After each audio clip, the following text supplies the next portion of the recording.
Como hemos analizado en los apartados anteriores de la unidad, existen diferentes normas que se utilizan en el derecho laboral. En algunas ocasiones puede haber confusión respecto a la norma que se debe aplicar o sobre cómo interpretarla. Para solucionarlo, recurrimos a los principios de aplicación e interpretación de las normas.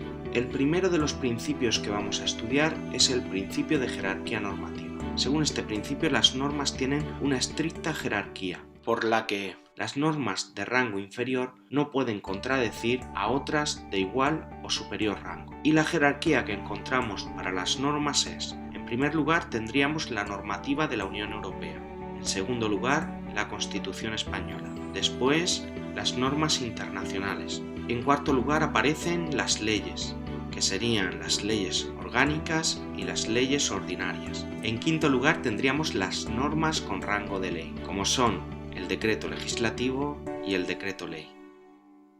En sexto lugar, los reglamentos, como el Real Decreto o la Orden Ministerial. En séptimo, el convenio colectivo. Por debajo de este estaría el contrato de trabajo. Y en el último lugar de la jerarquía normativa, los usos y costumbres locales y profesionales. El segundo principio que vamos a estudiar es el de norma más favorable. Atendiendo a este principio, si en un caso concreto pueden aplicarse dos o más normas, se aplicará la que en su conjunto favorezca más al trabajador. Por ejemplo, si el Estatuto de los Trabajadores fija en 30 días las vacaciones anuales y el convenio colectivo aplicable a un trabajador las fija en 35 días, se aplicará la del convenio por ser más favorable para el trabajador. El siguiente principio que vamos a estudiar es el de condición más beneficiosa. Según este principio, si una nueva norma establece peores condiciones que las que tiene el trabajador en su contrato, se mantienen las del contrato. Por ejemplo, si un nuevo convenio colectivo establece en 32 días las vacaciones anuales, pero un trabajador ya tenía 35 días reconocidos en su contrato de trabajo, se le mantendrán los 35 días reconocidos en su contrato, pues es una condición mejor que la que establece la nueva normativa. Otro principio que vamos a estudiar es el de irrenunciabilidad de derechos, mediante el cual se les prohíbe a los trabajadores poder renunciar a los derechos que tienen reconocidos. Por ejemplo, un trabajador no puede renunciar a sus vacaciones o a su salario mensual, aunque le ofrezcan alguna mejora a cambio de ello. Para finalizar, el último principio que vamos a estudiar es el de indubio pro operario. Atendiendo a este principio, cuando una norma no es clara y puede dar lugar a diversas interpretaciones, se debe interpretar de la forma más favorable para el trabajador.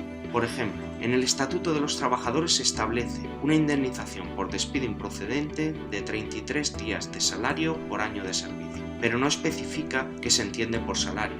¿Es solo el salario base? ¿Los complementos se entienden como salario? ¿Las pagas extras están consideradas como salario? Al deber interpretarlo de la forma más favorable para el trabajador, se determina que el salario abarca todos los conceptos, siendo la indemnización de este modo mayor.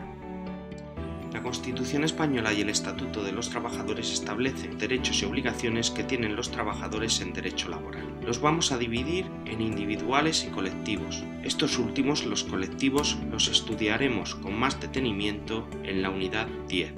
Los trabajadores tienen derecho a la libre sindicación, es decir, todo trabajador es libre de crear y de afiliarse o no a un sindicato, y en ese caso al que él elija. También tienen derecho todos los trabajadores a la huelga, a negociar convenios colectivos, a adoptar medidas de conflicto colectivo, a reunirse y a participar en la empresa a través de sus representantes. Como derechos individuales encontramos el de la libre elección de profesión u oficio. También tienen derecho a la ocupación efectiva, es decir, la empresa debe encomendarle tareas para realizar. Si no lo hace, le tiene que pagar igualmente el salario y el trabajador podría extinguir su contrato de trabajo con derecho a una indemnización.